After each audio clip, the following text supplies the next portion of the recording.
Guruji, in your discourses, you emphasize greatly on the oneness of Shiva and Vishnu, and I believe that. However, Bhagavata Purana speaks of Vishnu as the ultimate deity. This was also recounted in the cases of Bhasmasura or Bhrigu Maharshi's test. How to reconcile these contradictory views? Comprehending Puranas requires diligent study of the narration without losing sight of the philosophy of non-duality that connects them. One needs to interpret Puranas in this sense. Puranas like Vishnu Purana and Bhagavata Purana advocate the supremacy of Vishnu to kindle deep devotion for Vishnu Upasakas. Similarly, Puranas like Shiva Purana and Linga Purana depict the supremacy of Shiva.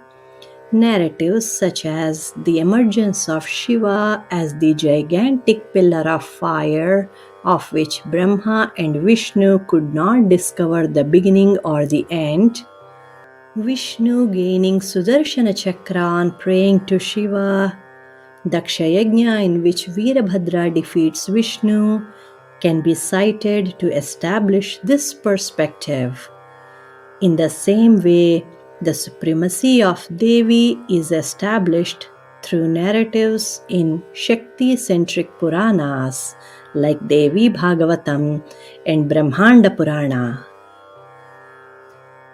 It is crucial not to overlook that it is the same Vyasa who authored all these Puranas. The intent here is not to portray any deity as inferior, but to allow one to view one's beloved deity as supreme. This is called Nahininda Nyayam, which literally means no deity is belittled.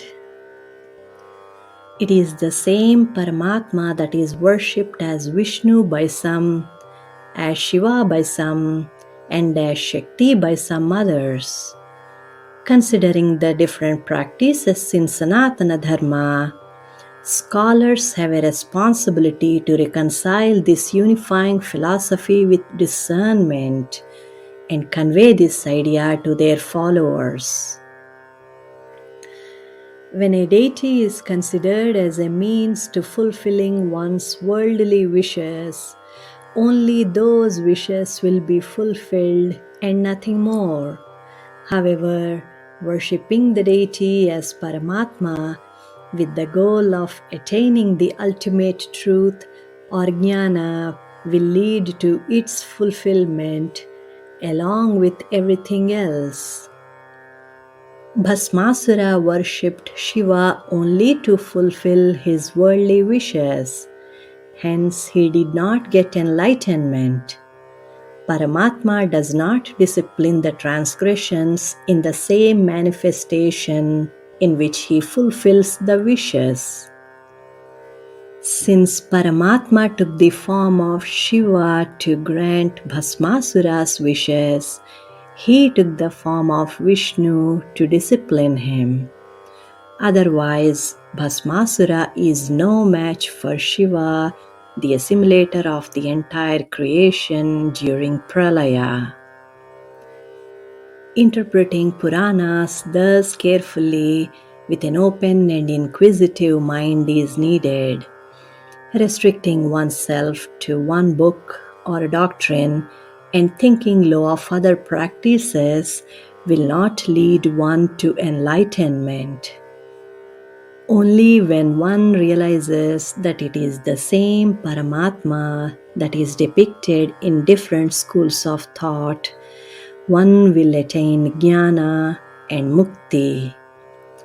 Shri Gurubhyo Namaha.